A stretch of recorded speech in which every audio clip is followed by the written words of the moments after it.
How I recorded a big band with my DIY mobile recording setup.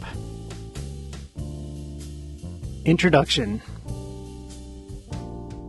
I'm not a professional recording engineer. Just as with my musician status, I'd call myself, at best, semi-pro, which is to say, I do get paid to do this. Sometimes. A little. That doesn't mean I don't know what I'm doing, but what I know, I've taught myself. No. Maybe that's why you're here. This can be a learning experience for both of us. Chapter 1. How I Got Here. I've been obsessed with audio recording for longer than I've been a musician. When I was 6, my parents bought me a little red cassette recorder at Radio Shack, probably to lure me away from their expensive stereo in the basement that I had recently started messing with. In middle school, I started making meticulously edited mixtapes when I realized I could make my favorite songs 45 minutes long by recording the 7-inch singles onto a tape, carefully pausing at the right spot in the song, and then moving the needle back near the beginning and unpausing again at just the right moment. That was also when I started recording a parody late-night talk show, doing impressions of my algebra teacher as the host and my social studies teacher as the sidekick. Those tapes were a hit with my classmates in 1987, but fortunately have been lost to time. In high school, I started getting more serious about playing rock music, and my friends and I used my boombox to record our questionable covers of everyone from The Cure to Captain Beefheart. Then, in college, I got a 4-track. Having the ability to record multiple instruments separately and then mix them the way I heard them in my head changed everything. Looking back on all of this, it seems obvious that I should have pursued a career as a recording engineer, but somehow it never occurred to me that that was a job I could do. Besides, by then, I was already on a different path. Even though I didn't make a career out of it, I never stopped recording. In the early 2000s, I bought a USB interface and started using Pro Tools LE, which I hated, until I had another revelation with GarageBand and its built-in software instruments. I used GarageBand from 2006 to 2013 when I upgraded to Logic, and that's been the story for the past decade. Chapter 2. My portable recording gear. I don't have a recording studio. I have a space in my basement that I use as a makeshift studio, but all my gear is portable, and I recently put it to use in a mobile recording session for a community big band where I play bass and occasionally clarinet. I filled the trunk of my Toyota Corolla with gear for the session, stuff I've accumulated over a period of 20 years. But let's take a look at what it would take to buy the full setup today, in case you need a shopping list, or possibly for my own insurance purposes. First, here's some stuff I used in the session, but would not directly consider part of my mobile studio, either because it's for performing, or because it's something I would have needed anyway. My laptop, a 2021 M1 MacBook Pro. Software. I use Logic Pro X, which Apple sells for $200, but GarageBand is perfectly capable and is free with every Mac.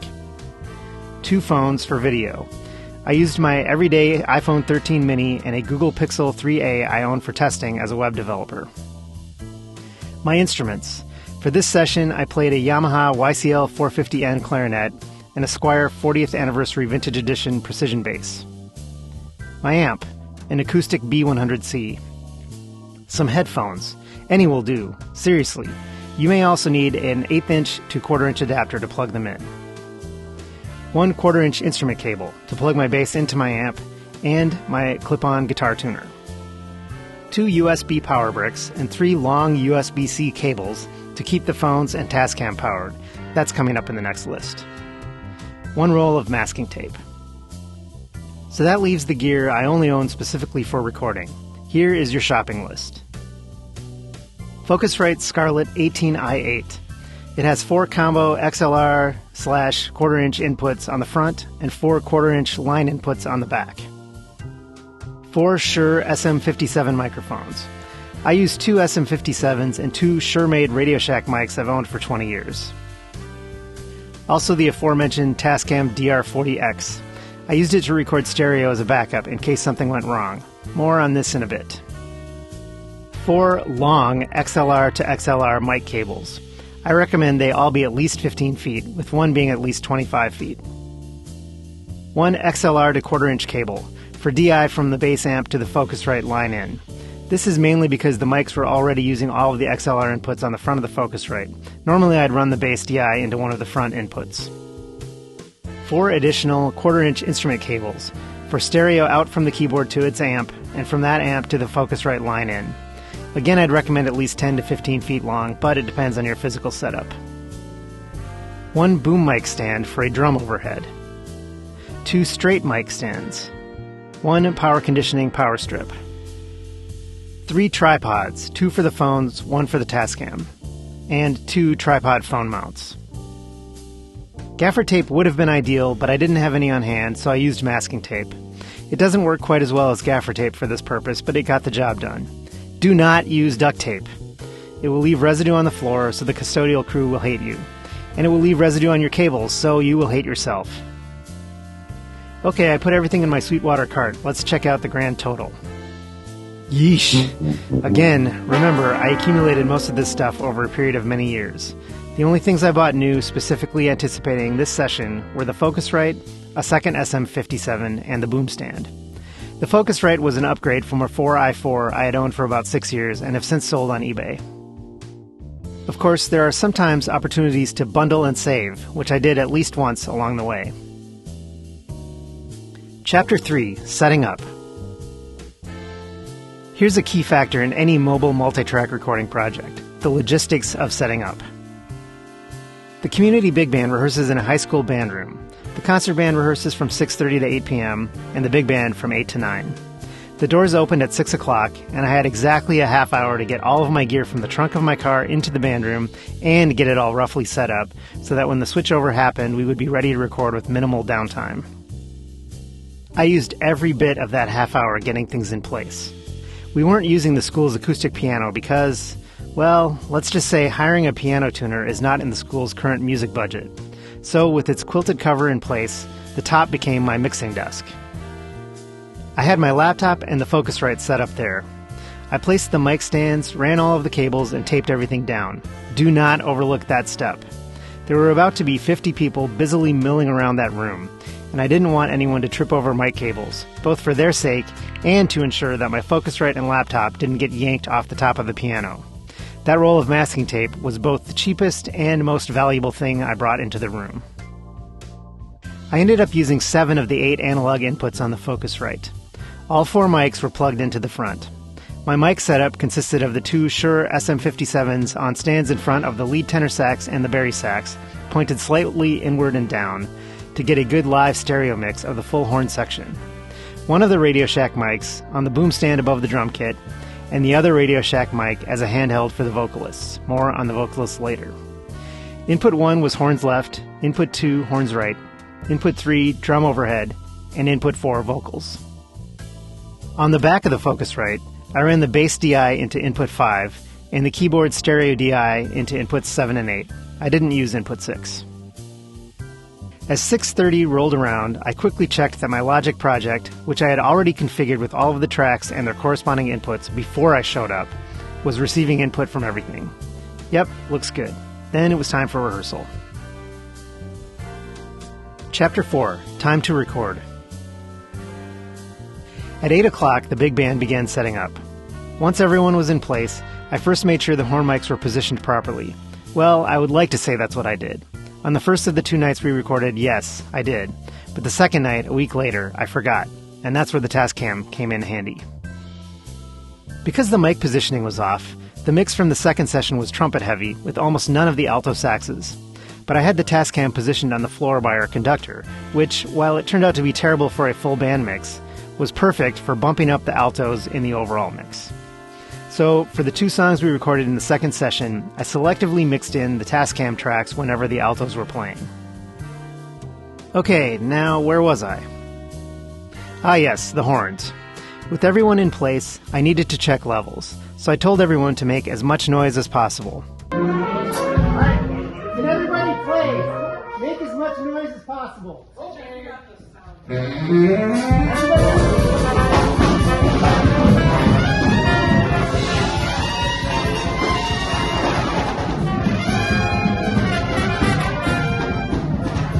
I adjusted the inputs on the Focusrite so I was getting a strong signal without any saturation.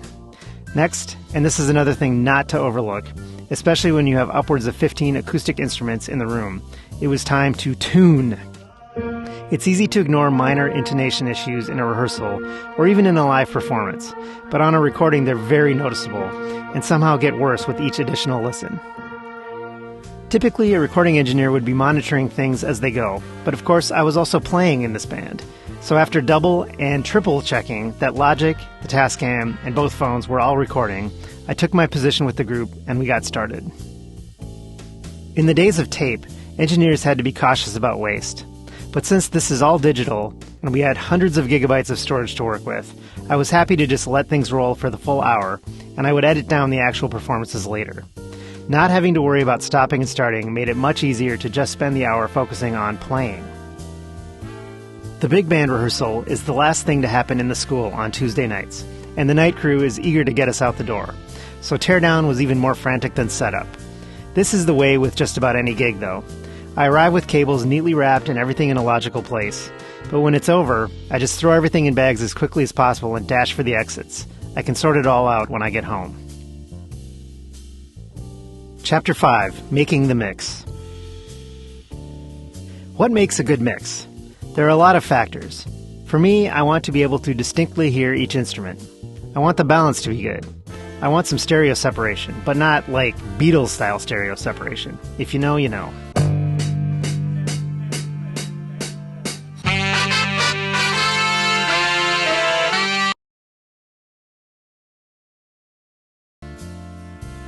I want there to be some dynamic range. Ideally, the overall sound needs to be fairly hot, but without any distortion. If you're recording a small enough group, or overdubbing individual parts, you can put each instrument on a separate track and have full control over the mix. In a proper studio recording situation, you would typically even have a separate mic on each drum and cymbal, in addition to stereo overheads, so you can fine-tune every aspect of the sound of the kit. But that was not practical for these sessions. In addition to the fact that I don't have that many inputs on my particular Focusrite unit, there simply wouldn't have been enough time to prepare that kind of setup anyway. I would have needed hours to physically set up a fully mic'd kit, plus individual instrument mics for the horns, not to mention the time adjusting the input levels in Logic. Then again, that probably would have been overkill when the goal is just to get a clean, but extremely straightforward, live sound of a big band. A live stereo mix of the entire horn section is easy to achieve with just 2 mics, and a single overhead on the drum kit gives the extra flexibility to adjust the drum's levels and placement in the stereo field. Combine that with the DIs from the bass and the keyboard, and I had everything I needed to get a decent, not top-tier pro studio, but decent, quote-unquote, studio recording of this big band. So let's take a look at how things ended up in Logic. I panned the horn mics hard left and right, which gives a pretty accurate stereo field for someone standing in front of the band. I added some compression and also EQ'd out frequencies below 100 Hz. Yes, that may thin out the sound of the bass trombone and bari sax a bit, but it helped to ensure that there was almost no bleed-through of the sound of the bass amp in the mics. For the drum overhead, I used Logic's Natural Overheads preset, with some additional tweaking of the EQ and compression. I almost completely cut the low frequencies of the bass drum, but it's a sound that works for a big band, and again, it fixed some bleed-through of the bass amp. For vocals, I again started with a Logic preset, Natural Vocal, and added a gentle bit of pitch correction. This was mainly because in our setup, the vocalists weren't actually mic'd in the room. They were almost completely inaudible to the band, and could only hear themselves as well as their own bone conduction would allow. I also added some reverb. There's reverb to add some depth on all of the tracks, actually, but it's most important on the vocals. The bass DI is using the Hi-Fi DI preset, again with some of my own adjustments, adding noise gate and tweaking the settings on the amp simulator, EQ, and compression. I'm one of 2 bass players in the band. I put us on separate tracks in the final mix, so I was able to adjust the final output for differences in our input levels and tone. Yes, I could use automation to do that on a single track, but since there's no practical track limit in Logic, I found it easier to keep track of things if I just put the 2 basses on separate tracks. The keyboard's stereo output aligns with the range of the keys, with the lower notes in the left channel and the higher notes in the right channel. So I used Logic's piano lower and piano upper presets, again with my own tweaks to compression, EQ, and reverb. It didn't sound quite right to have the channels hard panned though, because it makes it sound like the piano is sitting right in the middle of the horn section. Since the piano is physically off to the left, I panned the right channel closer to center, and lowered its output levels to compensate. The band mostly recorded everything in straight takes, and we just picked the best one for each song. But we had one particular song where there was a difficult-to-time transition. We decided that to get both sides of the transition sounding as clean as possible, we would record them separately, and then I would splice them together in the mix. Splicing in the analog days literally meant busting out a razor blade and some scotch tape. Now it's much easier. Just Command-T, then drag and drop. One thing I really like about moving regions in Logic is that if you overlap them slightly, it automatically applies an adjustable fade between the two to make the transition seamless. No noticeable pop when it cuts over. Adding reverb to the mix also helps to smooth the transition. Chapter 6, Mastering. Mastering is a tricky beast. Professional mastering engineers have their own special tool sets for achieving their signature sound. The loudness wars that began in the mid-2000s and, in my opinion, hit their peak of absurdity with the awful-sounding Metallica album Death Magnetic further skewed the mastering process. What I'm looking for in mastering is just to level out the peaks in a way that's not too noticeable, but that allows me to bring up the overall bass volume to a level on par with what I hear from professional recordings. The pros often keep their process a closely guarded secret, but like I said, I'm no pro, so this is what I do. First, in Logic, I use the basic preset, but I turn off the multiprocessor plugin. Don't ask me why. I tinkered with this stuff a lot several years ago, and I decided this was what I liked best. That does a good initial job of boosting and balancing the overall mix, but there's more to do. So I bounce the stereo mix to an external AIFF file for further adjustments outside of Logic. Here are my bounce settings. Note that I use 24-bit depth rather than the CD default of 16-bit. I think it retains more dynamic nuance to work with later. In other words, yes, it's all superstition. Then I kick over to a Mac app called Sound Studio to finish the process. I open the AIFF in Sound Studio and run the following steps. First, I apply high and low pass filters. Why? Because I know I'm not hearing the full dynamic range of the recording, so I want to remove any unintended frequencies that other people might hear. I never want booming sub-bass in my recordings, nor do I have a speaker setup that can accurately reproduce those frequencies, so my high pass gently tamps down the low end. And sadly, years spent in close proximity to crash cymbals have shaved off my hearing of frequencies above 15 kHz. But in general, I know there are very few situations where frequencies above 16 kHz are desirable in music anyway, so I apply a much harder low pass at 16 kHz. Next, it's time to level out those dynamics. The exact settings I use here vary depending on the overall level of the track, and there's sometimes some trial and error because I need to hear whether or not the compression is noticeable at the peaks. In general, I run 2 passes of dynamic compression. First, at around -6 decibels, I apply a 1.4 to 1 ratio. That rounds off the peaks pretty nicely.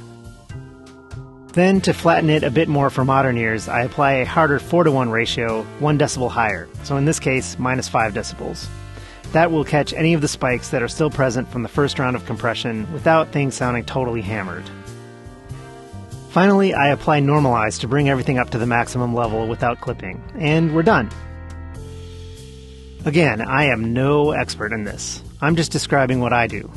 I'd be happy to hear any suggestions for improvement in the comments. Oh yeah, we did video too. I'm not going to get into that very much here because we're focused on audio recording. But to give you a quick summary of how that worked, I'm using Final Cut Pro. The key thing here is to keep an eye on the audio waveforms accompanying the video. That's the way I'm able to align what you see with what you hear. I brought the final mixed and mastered audio tracks into Final Cut, aligned them perfectly with the corresponding audio waveforms in the videos as captured by the phones, and then I muted the phone audio so all you hear is the final mix. Chapter 7, Conclusion. Well, that's about it. I won't pretend the end result is professional grade work, but I'm still pretty pleased with how it turned out, and now you know how it happened. Incidentally, these recording sessions were commissioned by a local business that wanted to use them as part of a webinar series they're putting on later this month, so I can't make the full mixes or videos available publicly until after that's done. But I will say that the money they contributed will be used for repairs on some equipment in the high school's auditorium. In fact, the Community Band is a nonprofit organization, run on donations from band members and the community. All the money the band raises beyond covering our operating expenses goes directly to support the school's music department. If you're interested in helping out, A link to our membership and donation page is included in the description below.